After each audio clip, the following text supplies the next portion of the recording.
analyzing your data, writing up your final paper. So take advantage of us and get all the help that you need. The following Tuesday, that'll be November the 7th, is when your manuscript will be due. Those of you that are going to the Wildlife Society conference know we will be at the conference on that date. So you can. I think that is being submitted online to Canvas, so you can do it from the conference if you're going to be there. Okay. Does anybody have any questions about any of that bookkeeping stuff at this point? Okay. All right. So I'm going to talk to you about how to give a good presentation. Never heard anything like that before, right? What am I going to say? What are you going to see on these next few slides? Don't wear a hat. Good. Yeah, don't wear a hat for sure. Thank you. What else? Business casual. At least business casual, and usually when you're giving a presentation, you step it up a notch. So it would be something often closer to business formal. It really kind of depends on the nature of the conference. There's some small conferences that tend to be more casual than that. But yeah, okay. What else? Large font. What's that? Large font. Thank you, thank you, thank you. And we will have a slide devoted to that. Yes, that is one of my pet peeves. I swear, I don't know if it's not being taught anymore or what, but it's gotten, it went from bad to just, I can't read slides at conferences anymore. It's just ridiculous. I sit in the front row and I still can't read the slides, and I can't imagine other people can't either, so it's awful. So my pet peeve, yeah. What else? Face the audience. Yeah, face the audience. Don't talk to your slide. You know, hey, you can see my backside, and don't do this as if my smartboard is giving you a presentation. I'm just here to interpret. No, these are pictures that I'm going to. No, you are giving the presentation, and that is backing you up. Right. Knowing your material. What's that? Knowing your material. Yeah. Know your material. And I'll say something else. I'll go ahead. I can say it now or later. I'll say it now. I might say it later too. I think a lot of the time I see undergraduate students. I mentioned this in some other classes. Like when you go to a student professional mixer and you introduce yourself to a professional, and you're talking about some paper that they just gave. And I understand you want to talk about something that you're comfortable with, that you have some knowledge of, that you can identify with, right? So you might look like, wow, that's a really complex study, and I'm not sure I understand all that stuff, but I understand the radio telemetry that you did. So you talk and talk and talk about their techniques, which I get it, but what are they interested in? They're really interested in what's their hypothesis, what are their results, what are they finding out? The techniques is just a means to an end, right? And I see that too sometimes when undergraduates are giving your presentations. You really focus and emphasize what you're most comfortable with, as field techniques, and you go into a lot of detail about where and how you set the traps and check the traps and all that. And that's fine, you have to give that. But remember, the story that you're telling about is not setting the traps. It's about what hypothesis did you test, and what were your results, and what did you find out? That's the story you're telling, and that's where your focus really needs to be. You need to be giving that story in the spirit of that. Does that make sense, guys? Okay, that's kind of important, I think. Good. What else might you see up here? Be prepared for questions. Yes, you should absolutely be prepared for questions. And when you get a question, what should you do? Answer it. Right. It's good to repeat the question back, because it might very well be that soft-spoken Courtney here asks me a question that the people in the back of the room can't hear.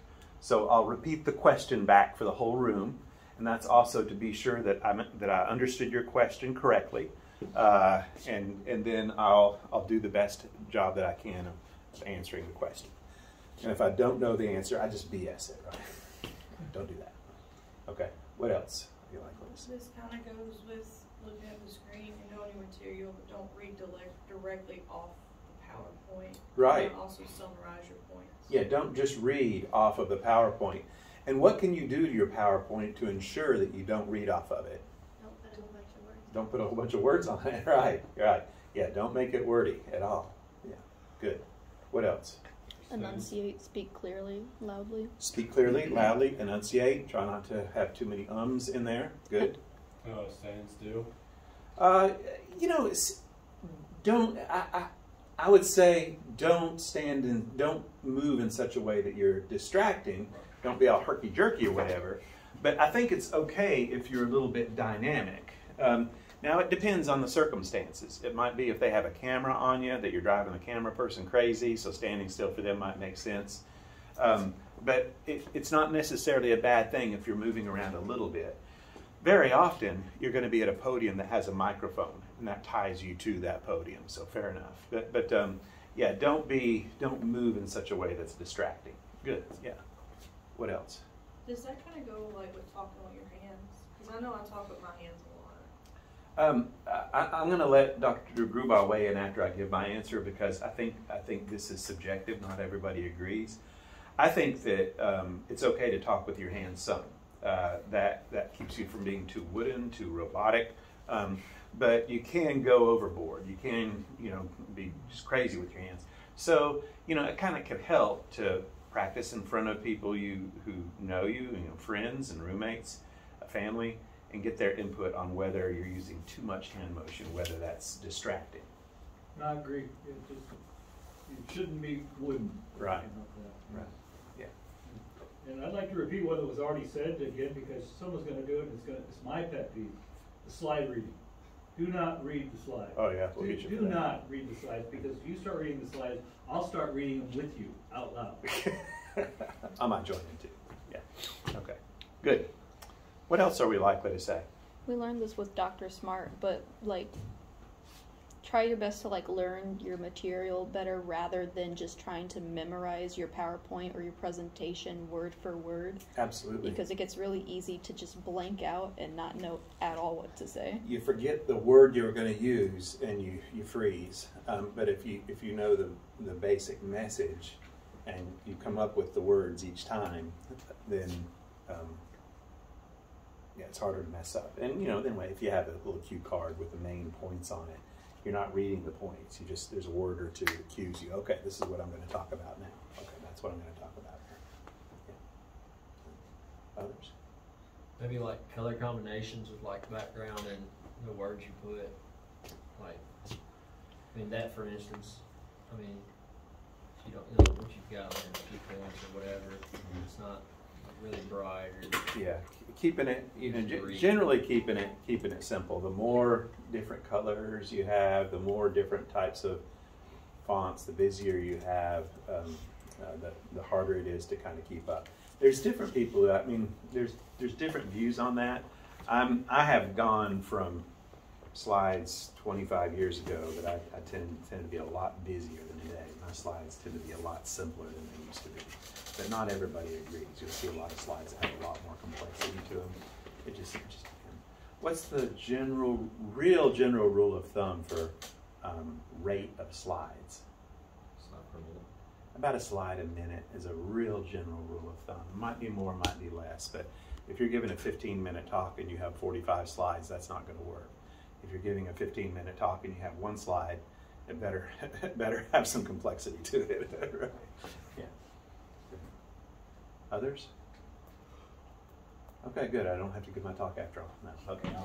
I don't have very many slides at all before I get to these. Sample presentations that we're all going to watch and pick apart. So a few tips. Use PowerPoint judiciously. It's you giving the presentation. And I think most of you have heard me say it, but for those of you that haven't, I'll say it again. Guys, this appeals to one of your senses. Which one? Sight. Sight. Me right here, I'm appealing to how many senses? Two. What are they? Sight and hearing. Sight and hearing, right. The most important thing that I'm appealing to is hearing. You're hearing my words. And you're seeing that what you're hearing reinforced there, okay? That's the strength there, is what you see. And the strength that I'm giving you is what you hear. So use that judiciously with that in mind. A picture is worth 1,000 words. Don't give me a paragraph describing a study area. show me a freaking picture. You know, it's so much more valuable. So use graphics on this thing. Okay. Start strong, finish strong, guys. Your first sentence might either get you the attention of your audience or lose you their attention. So capture their attention right away. Get right to it, and finish with a strong point. Don't go out with a whimper. And keep to your story. How many of you have done this? You come up with your presentation.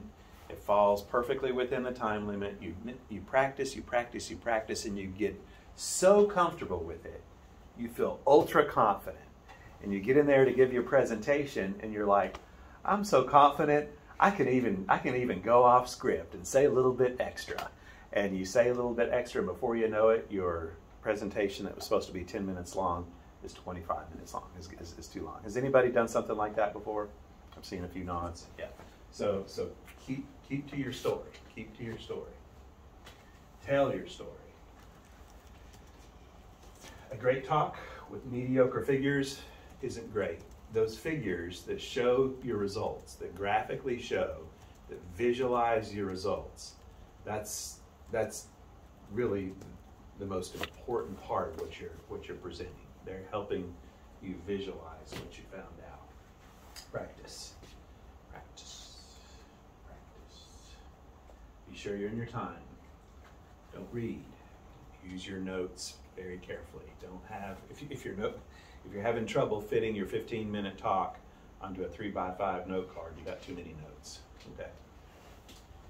And like I said before, repeat questions back to be sure everybody hears them. Okay.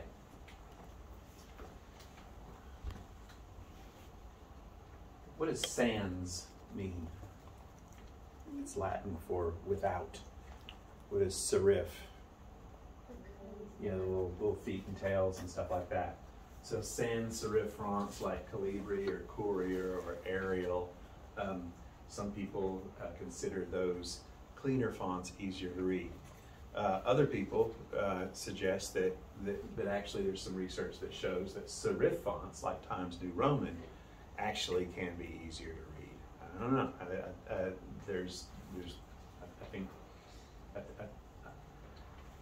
I find this easier to read. Some people find this easier. It is what it is. These are the font sizes. And what I'd like you to do, just know this, that a general rule of thumb is for a presentation, you want to try not to get below 32. 28, okay. 24, 20 for an X or a Y axis, but anything smaller than that you might not be able to read. So let's do this. Now, I know this isn't perfect because if this were a projector mounted on the ceiling showing that, I could move the projector farther back and it'd get bigger. I can move the projector closer and it'd get smaller. So it's a little bit subjective, okay? But these font sizes on the smartboard are halfway accurate. So here's what I'd like you to do. I'd like you to go to the back of the room, and I'd like you to read each one of those fonts. 12, 20, 24, bold, serif, sans serif, go all the way up, and ask yourself, how small can I easily, comfortably read? Okay? It might take you a minute to filter through back there, but have at it.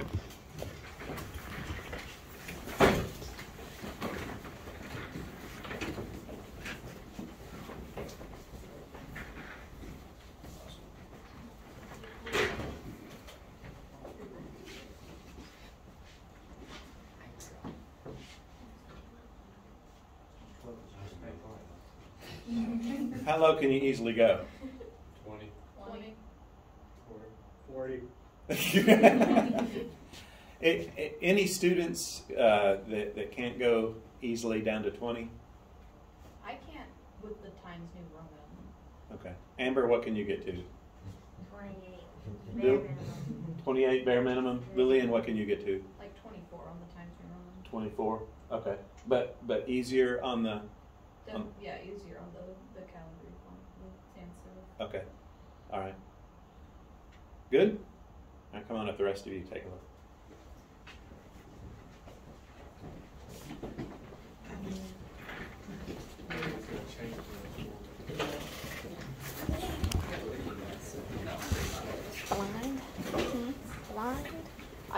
like the smaller sections of the letters with the like bolder sections of the letters doesn't do well for my eyes. I like it when it's all uniform. How about it, guys? Looks the same. Huh? It looks the same. 12 and 44 looks the same? Well, no, it looks the same as up there, but to me. Okay. Well, we So can- how low can you go? I can read the 12. Easily? Well, I guess if there's like... Okay, get out. Just get out. Leave. Just go away. Okay. You've ruined my entire... Okay. No, who are we presenting to? Old geezers.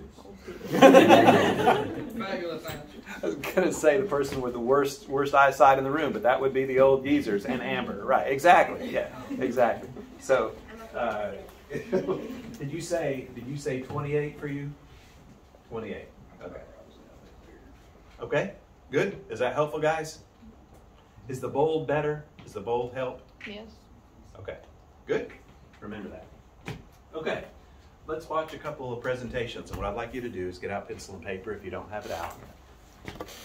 And yeah, that's fine. iPad's fine, whatever. And note what you liked, note what you didn't like, and then we'll talk about it. Okay? This is from the first one. Is it Rusty Blackbirds from the 2020 conference, and then we'll do another one. Okay. This might take me a minute to get the sound figured out. We'll see.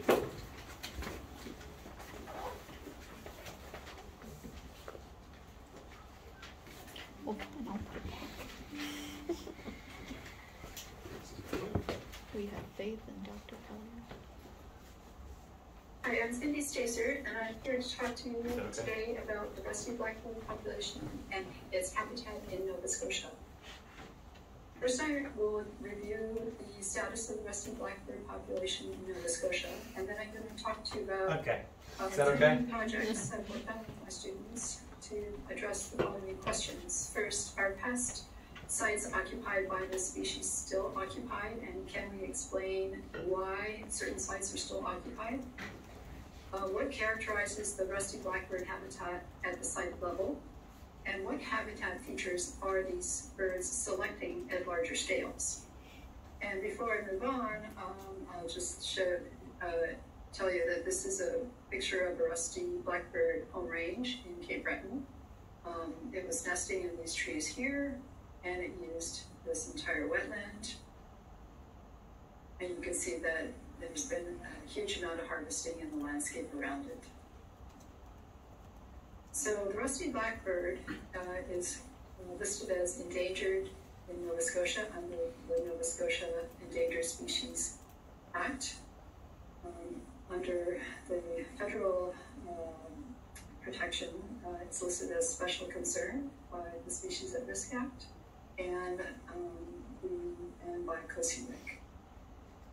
If you look over on the right side, you can see a graph of trends from the breeding bird survey data. Nova Scotia is combined with Prince Edward Island here because there are so few routes on the island. This is part of the Atlantic Northern Forest, or BCR 14, and population change since 1970 has been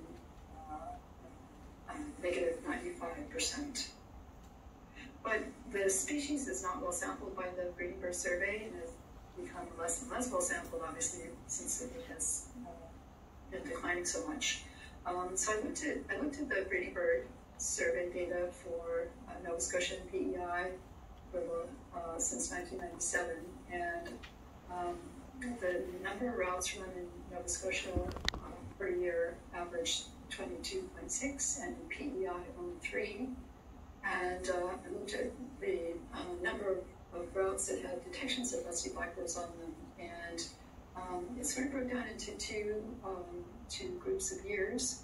Between 1997 and 2002, about 13% of the routes had at least one rusty blackbird. Mostly a route would have only one, but sometimes it was more than one. And between 2003 and 2017, this declined to 4% of the routes that had rusty blackbirds. So another a line of evidence for the population status in Nova Scotia is the breeding bird atlases that are done. Our atlas is run over 3 maritime provinces, New Brunswick, Prince Edward Island, and Nova Scotia.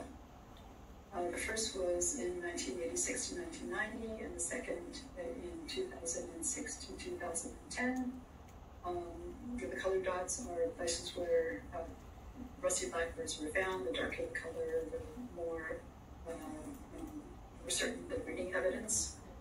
And here, colors are the same, but you'll see little black dots, which means rusty blackbirds could not be found in those squares where they were found previously, and the little white dots were places where they had been found that weren't found previously. Now, the species became listed during the second atlas, early in the second atlas. So people were, this marks the first time that people were really recording exact locations for birds. So I thought it would be a great opportunity to go back to those sites and see, are the birds still there? And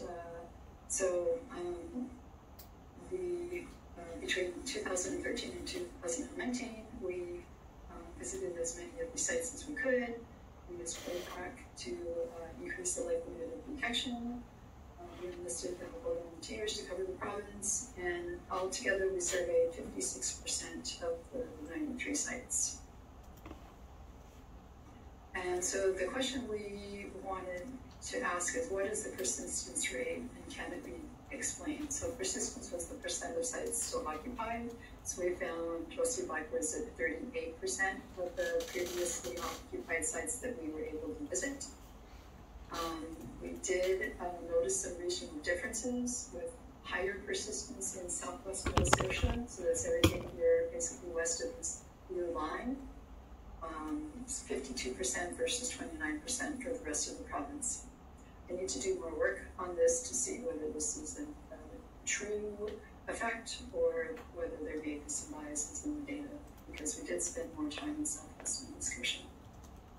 In terms of breeding evidence, it didn't seem like sites that where birds were found, persistent sites, had different levels of breeding evidence than the other sites. Habitat disturbance was sort of the hypothesis for why birds may have disappeared from certain sites. So we analyzed this by using visual analysis of satellite imagery from Google Earth or Land Viewer. And so we're looking at the amount of the area where there had been additional harvesting or additional roads put in.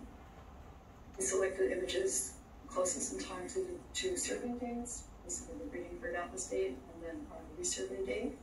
And then we compared the sites where the rusty blackbirds were found, where they weren't, at 2 scales. At the home range scale, so this is the home range scale here. This is one of the rusty blackbirds we found in 2013. So the home range scale is 60 hectares, and the landscape scale is 5 kilometer radius.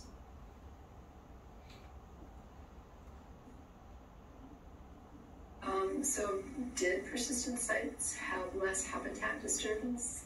Well, there's a bit of a suggestion that this might be the case, so I'll just present sort of what the trends that we're looking at, but I'm not sure that they're probably not statistically significant. Sites where birds were persistent there were fewer of those sites had harvesting in the home range buffer and the landscape buffer.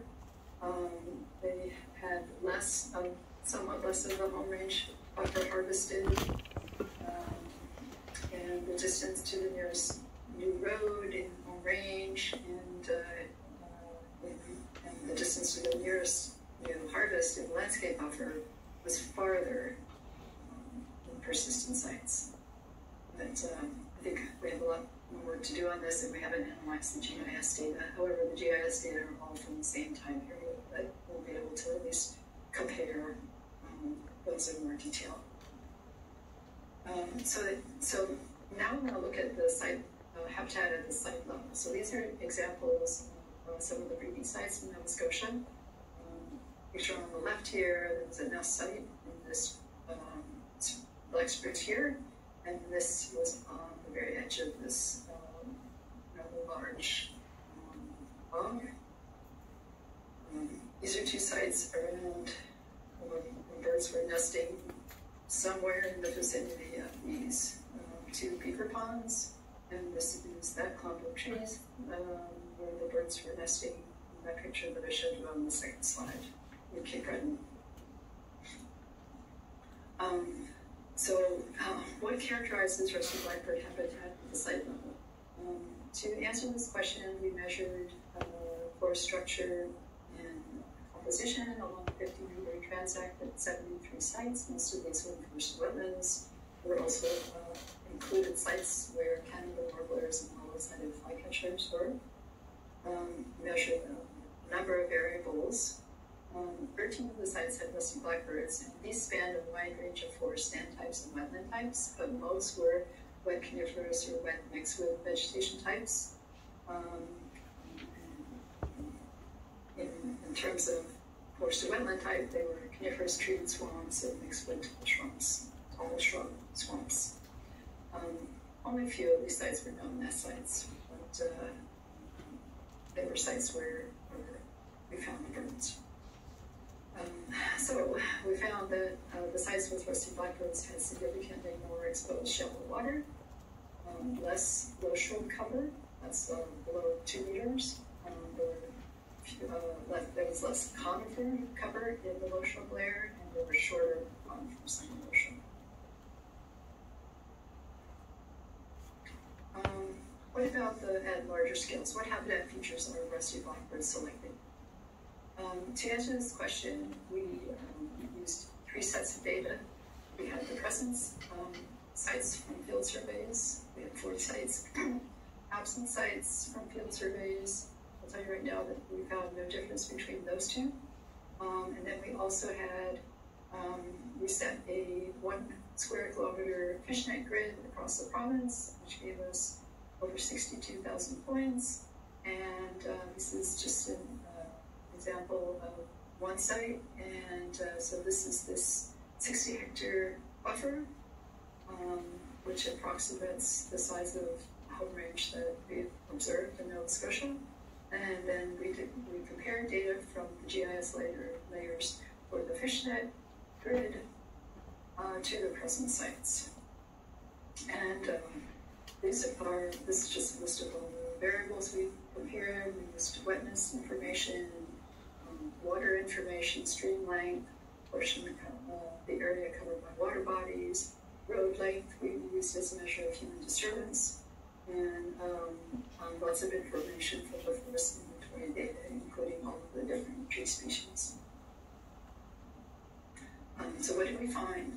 Compared to the fishnet grid sites that were systematically put across the province, sites with rusty blackbirds had significantly more wet land. So this is land where the water table is less than 0.5 meters from the surface, and that's from the wet areas mapping predictive layer.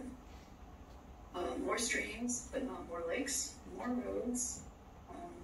It's probably a sampling artifact because most of the places that had rusty blackbirds were where people had encountered them relatively close to a road. There was more canopy cover of balsam fir and tolerant hardwood, but not more spruce. And the second story, below the main canopy, was taller and was more closed, but not the rusty blackbird sites did not have more closed canopies on the main canopy or taller trees, and they did not have more conifer cover or more conifer basal area. So in conclusion, visual analysis of the satellite imagery suggests persistence might be influenced by habitat disturbance and may differ by region. This requires more work, and we still need to analyze the corresponding GIS data. the site level, rusty blackbirds mostly occupied wet coniferous and mixed wood forest, treed and tall shrub swamps, with more shallow water, less vegetation cover under 2 meters. So basically,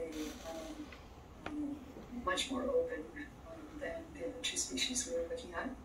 At larger scales, rusty blackbirds selected habitats with more wet land, better developed second story, and more balsam fir and intolerant hardwoods, and more streams. And that leads me to mention that in Nova Scotia, regulations require forested buffers up to 100 meters wide on streams. And this likely provides really important habitat for rusty blackbird foraging and movement through their home range. However, currently there are no buffers required around wetlands in Nova Scotia. I'd like to thank many people and organizations for contributing to this work, as well as the steering committee for organizing this symposium. And I'd like to invite you all to the Rusty Blackbird workshop that we're going to have next week. See the website to register. Thank you very much for your attention.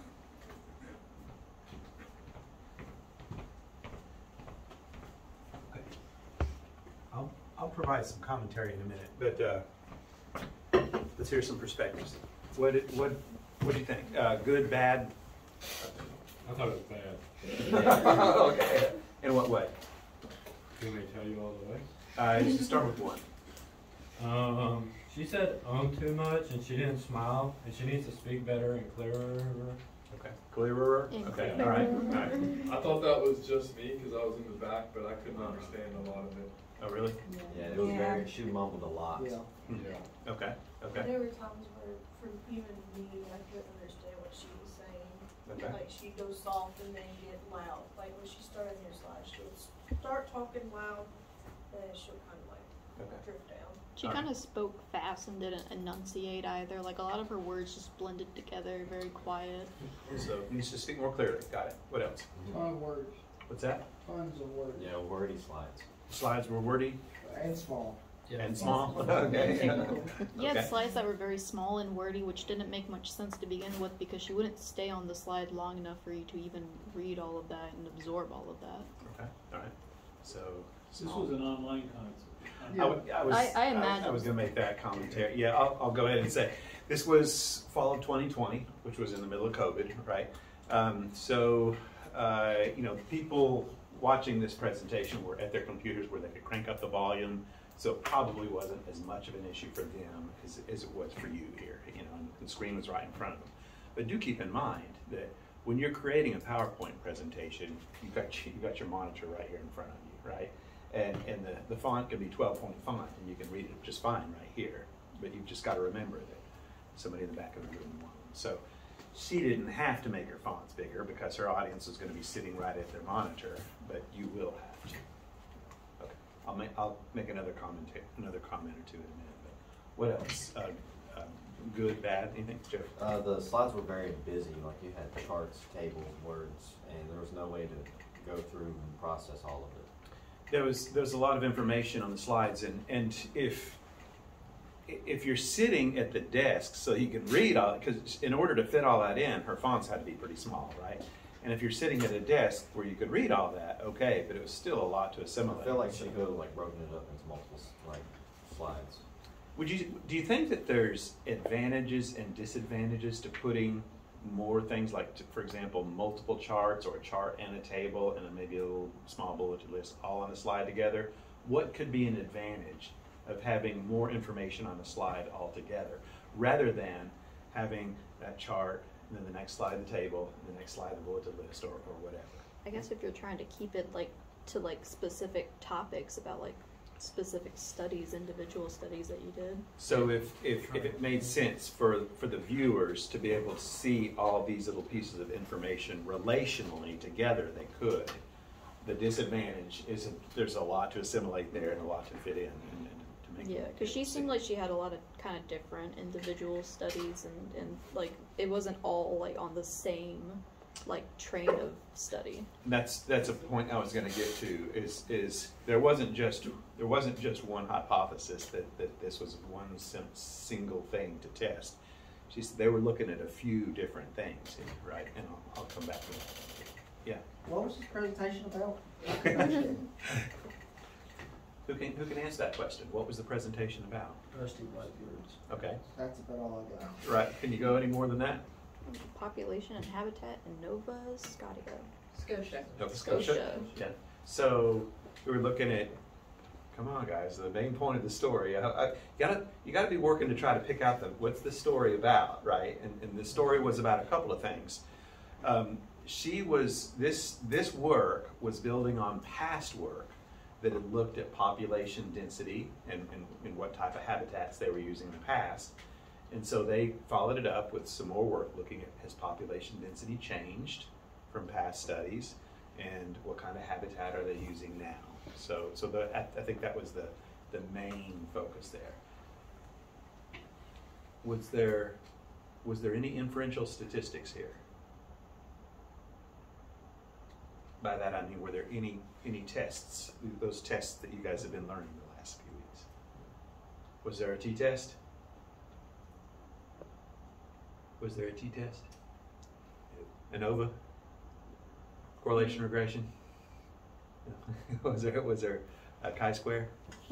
No, there was no inferential analysis, right? So she was presenting some statistical stuff, so what kind of statistics was this? If it wasn't inferential statistics, it was descriptive statistics. It was largely descriptive. Now, did she make any caveats about that? She made a comment saying that it hadn't been run through any tests and that it would more than likely not be significantly different. She said it's not looking like it's significant, but we haven't done the GIS analysis and the follow-up yet. So that implies that this is part of an ongoing study that they haven't yet completed. Okay, and that happens sometimes. This was a session that they called a symposium. It was a symposium on, I think, on rusty blackbirds. Okay, so probably what happens is since it's a very specific topic, they're going to take not only studies that are completed but ongoing studies too. Who's doing anything with rusty blackbirds? Come on, present your stuff. Okay, so that's a little different than completed studies where they've done their inferential analysis, they've tested their hypotheses, they've got final results. A little different. You're going to be doing something a little different than that. Here we are in the middle of our study now. So everyone, so she was looking at habitats and rusty blackbird. What statistics should she use? You know the test. What statistics would be proper for here? Rusty blackbirds, mockingbirds. Password? So what? Password? Which one? Test for independence. Test for independence. Yeah. Very good. Is what they're using independent from what's available. From what's available to them. That's right. Yeah. Good. Okay.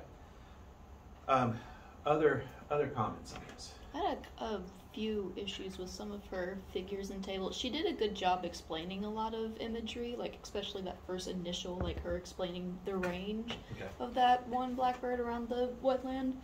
She had a good slide that had like a couple of like map depictions, but the legends were so tiny, and I guess paired with the fact that I couldn't hear her very well and that I had to rely on that, I think she could have easily like made that a lot bigger on the side, probably vertically, and still have those figures be just as big.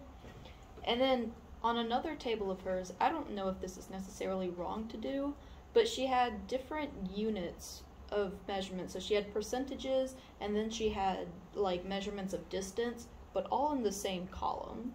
And I don't know if that's technically wrong to do. It might not be, but it just made it a lot harder for me to process that information. Fair enough. Okay. What's the paper that you're going to be turning in soon, or the paper that you just turned in? What's the first page of that paper deal with primarily? Introduction, and most of that introduction is a what? Is a literature review. What did she have in the way of a literature review at the beginning? not a whole lot. She kind of had, here's some the results from past studies was kind of her, what she had instead of a literature review, right? You guys are going to start, you know, with justifying your hypothesis, you know.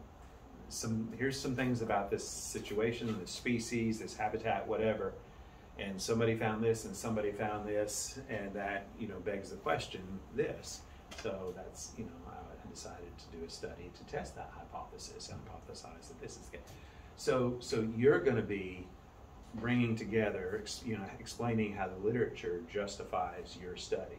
You know, that's what drives your story. She didn't really do that, but you will be doing that. Does that make sense? Okay. Okay. Other observations about it? Okay. All right. This class goes from 1 until 2:15, right? Okay. We've got another 15-minute talk, and then we'll review that one, and we'll be good. Good? Okay.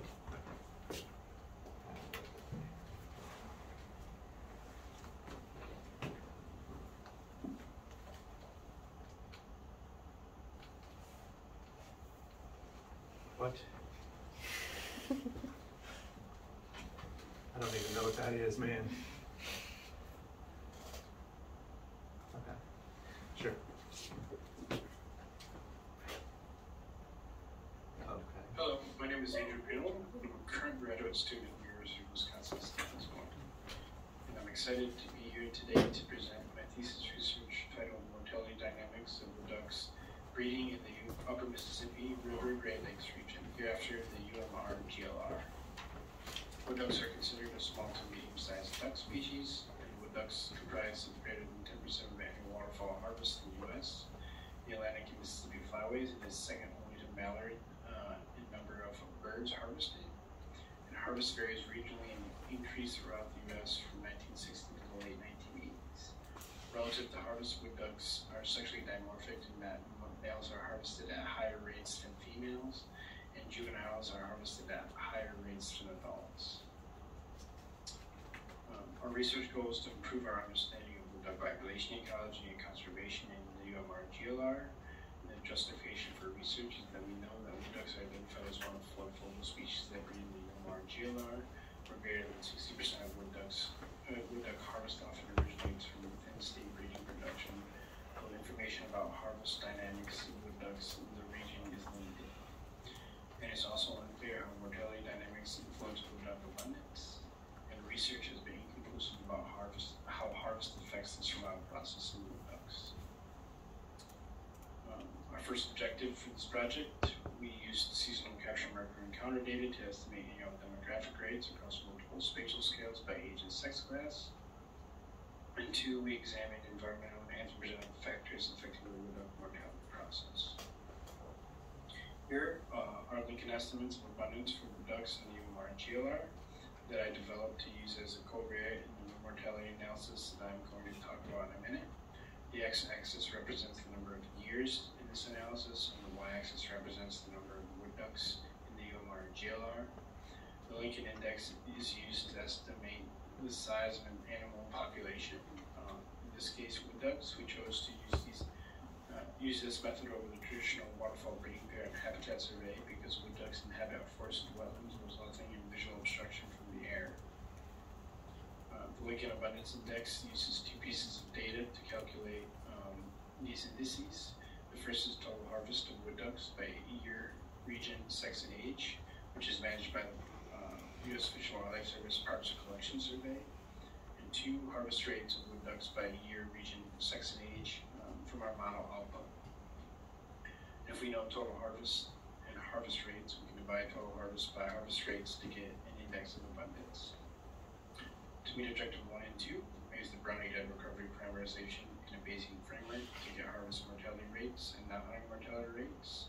The main thing I wanted to highlight here is that I incorporated crippling loss and band reporting rates to estimate harvest mortality. Instead of examining the survival estimates, I'm going to focus on non-hunting mortality, which is 1 minus survival minus harvest probability. For the state level analysis, we wanted to examine the variation in harvest mortality between these 3 states. Each state is bounded by their own geopolitical border, and harvest management regimes can be different throughout. For example, federal harvest regulations changed in 2008, allowing hunters to harvest 3 wood ducks a day, compared to the two in previous years. The Mississippi and Atlantic flyways. Michigan and Wisconsin followed this harvest regulation change and proceeded to allow hunters in these states to harvest 3 wood ducks a day. But Minnesota did not recognize this change until 2010. And to decouple variation in harvest mortality, we used wood duck abundance, number of hunters, hunting season lengths, and bag limits to try and explain the variation in these states. We are focusing on females, adults on the left, juveniles on the right. We used a Bayesian analysis. We can decouple harvest mortality from non-hunting mortality. And this is what these plots represent for each state. The x-axis represents the years within the analysis, and the y-axis represents mortality probability. The two sources of mortality are plotted together to show the variation between these two sources. And non-hunting mortality is in brown, and harvest mortality is in blue. Here I wanted to mention that non-hunting mortality is 2 to 4 times greater than that of harvest mortality. And non-hunting mortality seems to be ever growing throughout time. Next several slides, I'll be showing you the covariate effects of wood duck abundance, number of hunters, season lengths, and bag limits.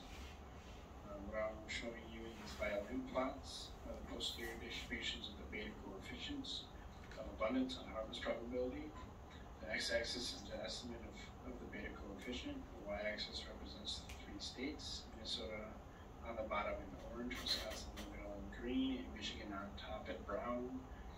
The posterior distribution of the coefficient falls on the left side of the 0 line, and then there's a negative effect.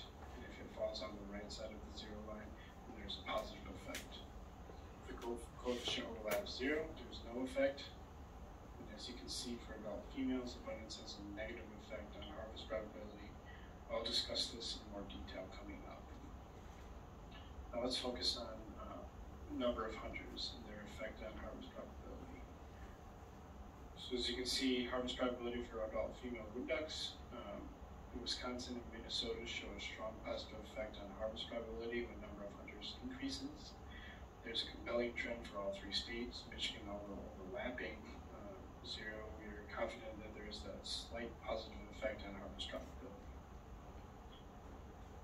Abundance of wood ducks and number of hunters is slightly correlated, which could mean that number of hunters is possibly driven by the number of birds on the landscape.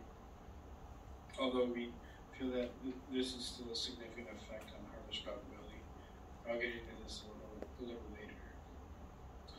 Here we're examining the effects of hunting season lengths on harvest probability. We predicted that harvest probability would increase with an increase in hunting season lengths.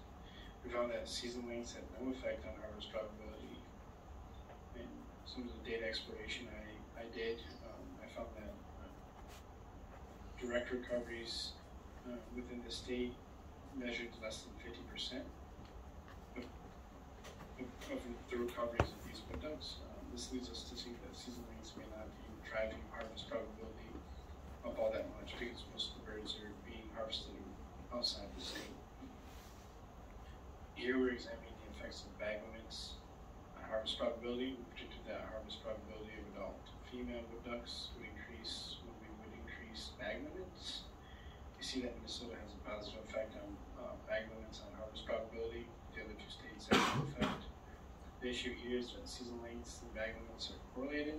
What I mean by this is we never see larger bag limits with shorter hunting seasons, or smaller bag limits with longer hunting seasons. This relationship could be consuming some of the variation. That's why we may not be seeing much of an effect. Another issue that I have previously mentioned is that direct recoveries of banded wood ducks in each of these states falls below 50%. Wood ducks are being harvested more often outside the state. And in conclusion, our bag limits and season lengths at the state level in these notable states meaningful to harvest management. As I mentioned previously, I wanted to discuss the effect of abundance on harvest probability. The plot on the right, you have seen in previous slides. The plot on the left represents the strength of the effect. When abundance increases, harvest probability for adult females declines. We're seeing a dilution effect in harvest probability. When there are more ducks on the landscape, an individual bird is less susceptible to be harvested. So let's think about how an increase in abundance drives harvest probability down. We have a hypothetical scenario where a hunter, in this case number 5, harvests 2 ducks out of a flock of 20 that came in. He shot 10% of the birds that were available to be harvested. Now, the following year, Elmer is hunting and there's a group of 30 birds. But Elmer still only harvests 2 out of that group. The probability of Elmer harvesting a particular individual decreases by almost 4% because there are more individuals on the landscape. Again, if you see these plots, the plot on the right you have seen before for the number of hunters. I wanted to add this effect plot to visualize the relationship between harvest and the number of hunters. You see that there's a positive effect, or positive slope for both Wisconsin and Michigan. Minnesota, sorry. Michigan seems to be trending positive, but we can't be certain that number of hunters influences harvest for Michigan. We see that Wisconsin could have up to a 5% higher harvest probability than Minnesota when there's the same number of hunters. Here, again, you see this plot on the left. It's the plot of the OMR GLR total duck abundance. The plot on the right are the number of hunters within each state, color-coded by the state. There's 2 instances I want to highlight. The first is in the 1970s, where we see a 2-fold increase in abundance. At the same time, you notice that there, for all 3 states, number of hunters were at an all-time high. Now let's think about this. We see that this massive increase in abundance. At the same time, we see the most hunters ever recorded. Now to my second point, we see another massive increase in abundance again in the 1990s. Well, we see that hunter numbers are as low as modern day hunter numbers. So abundance goes up when there are many hunters on the landscape, and it also increases when there aren't a lot of hunters on the landscape. Some speculation here is that harvest may have little effect on population growth for the ducks, at least. Sendra et al. 2018 found that the availability of water and harvest affects changing population growth. So now we've examined the effects of harvest regulations on the harvest mortality process. Now let's switch gears and examine the effects of environmental factors affecting the non-hunting mortality process. Here, for the bird conservation analysis, we use abundance to examine density dependence of the duck non-hunting mortality, and palmer drought severity to examine the effects drought has on the duck non-hunting mortality. Our prediction for non-hunting mortality, as influenced by abundance, would be negatively affected, and palmer drought severity would have a positive effect on non-hunting mortality. Here are the release and encounter maps for each bird conservation regions. I wanted to point out that we do not have a lot of data for the BCR 12, as you can see in the top right.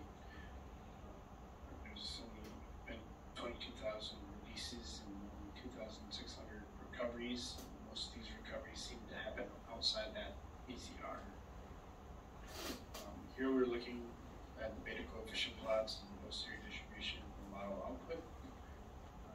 Adult females are on the top and non-females are on the bottom. We're starting with Lincoln abundance effects. On adult female non-hunting mortality, we see that we have enough data. For example, BCR 23 and 22, you can see that there's a positive effect of abundance on non-hunting mortality. We must think about this relationship a bit more in depth because it is a bit counterintuitive. For adult females, we see that BCR 23 red, 22 gray have a positive effect on non-hunting mortality. What I mean by this is that when abundance increases, non-hunting mortality increases, which could lead to some negative density-dependent survival within BCR 23 and 22. For palmer drought severity, the plot on the top right shows little effect for BCR 23 and 22, but there's a significant negative effect of palmer drought severity on non-hunting mortality. This is counterintuitive here. I'll try to explain what is going on. So palmer drought severity is measuring how wet or how dry a region is on a month-to-month scale. We average breeding season months, March to July, to examine the effect drought severity has on non-hunting mortality. For adult females, we are seeing non-hunting mortality decrease due to drier months. This is hard to think about what makes sense. Some speculation is that when there are drier years,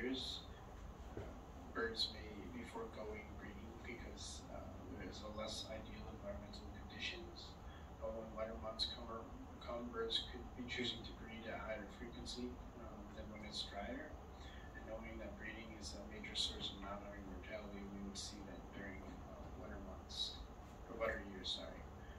For juvenile female abundance effects, we see that VCR 23 and 22 have a strong positive effect, just like we saw for adult females. Again, explaining this above, with females, that non-hunting mortality increases with an increase in abundance, which points at density-dependent survival, more ducks on the landscape, and reducing resources for individual birds, which could decrease their chances in survival.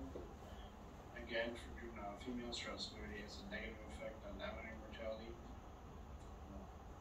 For BCR 23 and 22, you see that when there are drier months leading up to into breeding, there's less non-hunting mortality.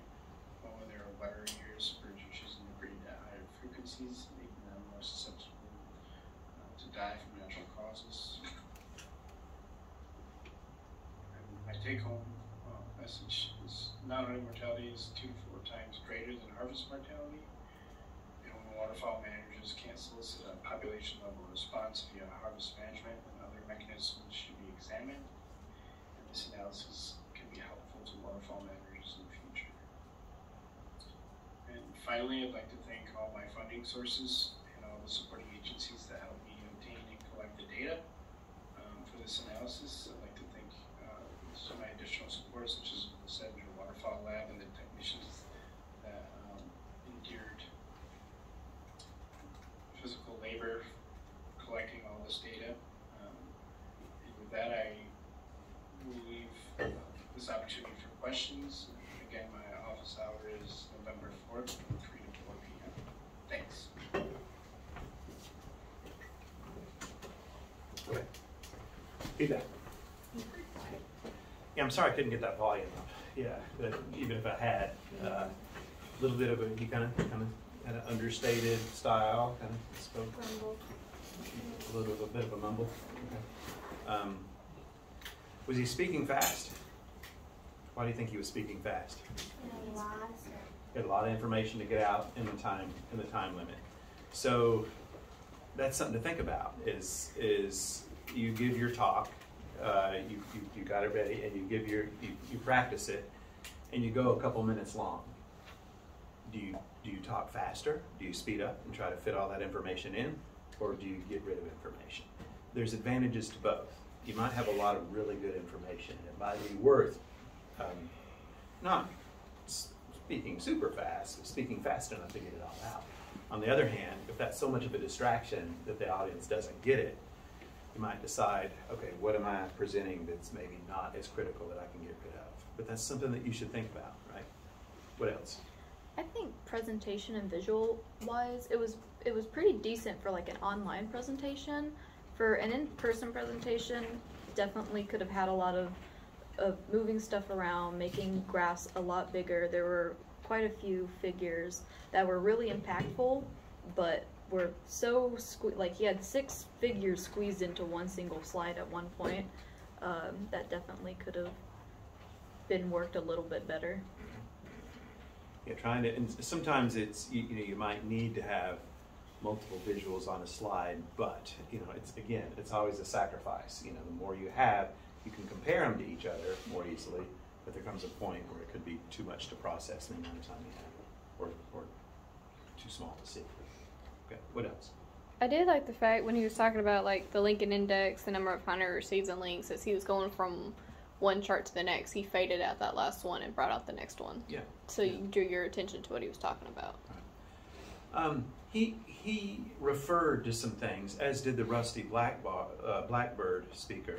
Referred to some things. She talked about the breeding bird survey. He talked about the Lincoln Index. He explained some of his stuff a little bit, but some of the stuff he carried on as if he assumed that the audience knew what he was talking about, as did the prior author. And that's what you do. You know your audience. You assume, for example, in a Rusty Blackbird talk, that your audience is going to know what the breeding bird survey is. Okay. So you guys have to think about, okay, who's your audience when you give your presentation to this class? It's your peers, okay? It's a bunch of other juniors in natural resources and geosciences. So you don't have to define what a population is. But if you use some sort of something that there's no reason to think that most of the class would know or understand, right, and you're using some instruments for water quality that the rest of the class might not have been exposed to, for example, you might have to define that, right? But if you're talking about something that we all should know or understand, no need to define it. So it could be that when you sit in on some professional presentations, if you're kind of an outsider coming in, this is a bat symposium and this is a bunch of bat biologists and they're talking about analyzing anabat readouts, they might assume that everybody in the room knows what they're talking about, even though you don't. So that's something for you to decide as you come up with your presentation. Who is my audience, and speak to that audience. Other observations? He did really well on having good like labeling for his figures as well. The other lady I had noticed, there were a lot of figures and tables that didn't have any other information provided with them that would let me know what they were even about without her saying what they were about, which I couldn't hear her very well. But he had, like, especially the ones with the maps about the release areas and then that dispersal after the fact. And he even had, like, the N equals. I thought those were very well labeled and laid out in a way that I could tell what the information was, even if he was still a bit too quiet to hear. Others? Yeah. He did good at drawing your attention to certain parts of like the charts and graphs, where the previous lady, she just used the mouse and you couldn't really see the mouse. Right. So he used little squares and stuff like that to say, see here. Good. Others? How clear was it to you what hypotheses he was testing?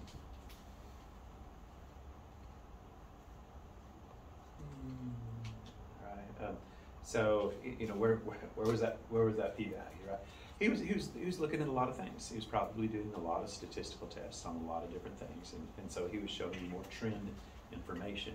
What you're going to be doing is a little bit more straightforward. There's a hypothesis that you're going to be testing, and what I'm going to be looking for is for you to make that very clear. What are you testing? What did you find out? And then what is that? What's the biological significance of that? You've got statistical significance. What does that mean? Like Dr. Dumas said, in the real life world, right? Explain that. Do you have anything to add, Dr. G? I think I'm good. Good. Right. His trouble was, of course, because he was taking advantage of the fact that he was doing it at home. He read the entire thing. It had a lot to do with why it sounded what it did. Yeah. Not very dynamic. He's trying to fit in a lot of information, so he's reading hard and fast. Yeah. Okay. All right. So we got a little bit on